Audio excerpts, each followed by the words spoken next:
Good morning, everyone.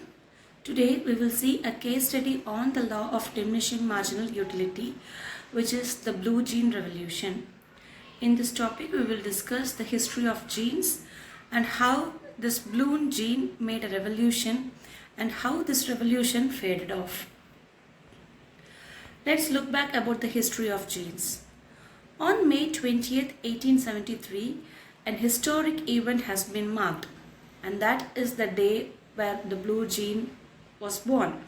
It was on that day that Levi Strauss and Jacob Davis obtained a US patent on the process of putting rivets on men's work pants for the very first time. Let's look back how this happened. One day, the wife of a local laborer asked Jacob, who was an experienced tailor, to make a pair of pants for her husband that would not fall apart.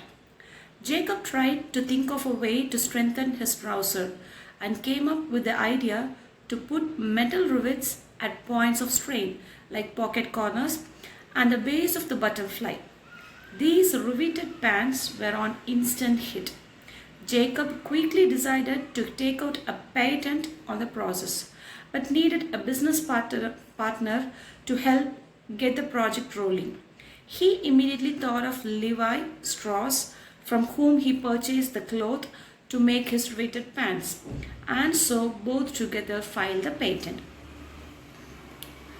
Let's see how this blue jean made a revolution. A fascinating part of our culture is our preoccupation with fads.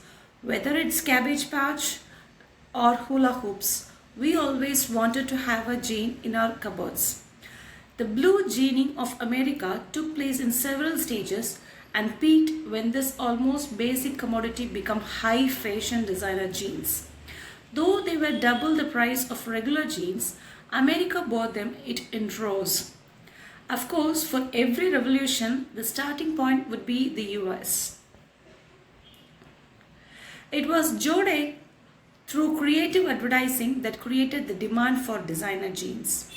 Brands were built up with a lot of TV hypes, and consumers were willing to pay a premium for those reasons. In those days, jeans were of high cost. Even though it cost more, people had a craze on having a jean for their own.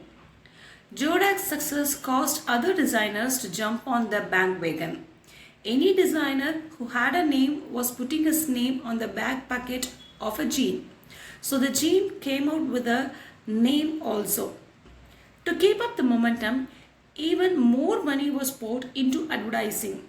So not just the design, but the advertisement of the jeans made a breakthrough. But this momentum was only for a certain period. Back in 1965, jeans were out on the order of less than one pair per capita. Now it had increased to almost 3 per capita. Soon the market was oversaturated. At that point, designer jeans lost its status or catch, and the other consumers was no longer willing to pay a premium price for it. This is what we mean it as the law of diminishing marginal utility. That is, we, the consumers, will keep on buying the same product, but the satisfactory level of buying the extra unit will be fading. 1 year, the demand curve for jeans shoots way up. A few years later, people tire of jeans or find substitutes in athletic sportswears, and the demand falls back down again. People's taste changes. Their income changes, the availability of other products changes. All such factors can shift the demand curve for any product and down and back up again. And this happened for jeans as well. This is what we mean it as the law of diminishing marginal utility.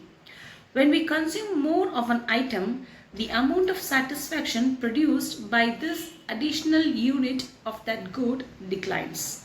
And this is what exactly happened for the jeans. When the jeans was entered into the market, it becomes a fashionista. People became crazed of having a jeans. But later, people were continued to buy jeans, but the satisfaction or the utility of the genes become reduced, and there become many substitute for genes as well. So the law of diminishing marginal utility works well with these genes, and hence the blue gene revolution came to an end. It doesn't mean that people are not buying any more genes. It means that people are still buying genes, but the craze on having a gene is reduced. And this is well explained using the law of diminishing marginal utility. And that is the conclusion for today's session. Hope I'll meet you in the next session with a good topic. Thank you.